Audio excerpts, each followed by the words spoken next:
beaucoup de métiers à la fois.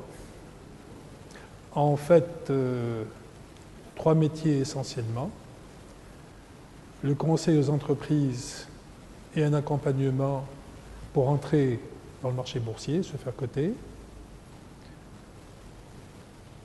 La gestion collective, l'asset management, et aussi tout ce qui tourne autour du métier de broker, donc de vente et d'achat d'actions. Et ceci en offrant aux clients diverses formes de gestion, à savoir la gestion individuelle, la gestion conseillée ou bien la gestion sous mandat discrétionnaire. Nous avons aussi le placement de tout ce qui est emprunt obligataire sur le marché.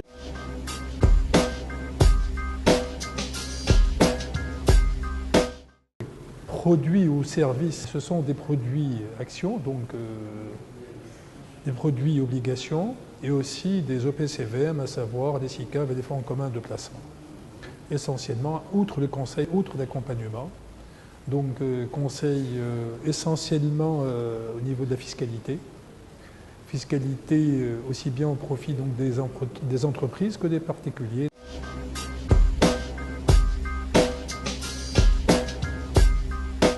Le compte épargne action s'adresse exclusivement aux personnes physiques,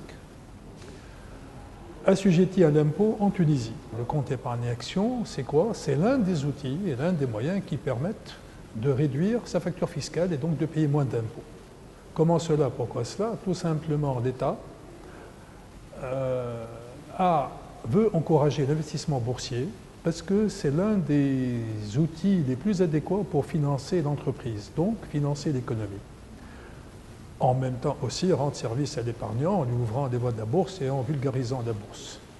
Alors, le compte épargne action est un compte sur lequel on dépose des espèces qui vont servir obligatoirement à acquérir des actions d'entreprises tunisiennes cotées en bourse, et ceci pour un minimum de 80%, et acquérir aussi des obligations donc émises par l'État tunisien pour un montant maximum, donc pas au-delà de 20%.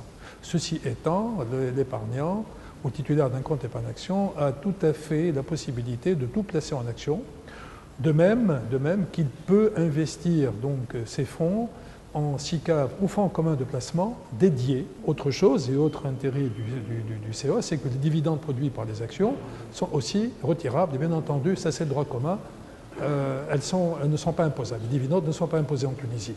Les plus-values, par contre, ne sont pas imposées dans le cas où on les garde pendant les 2 ans qui suivent l'année d'acquisition.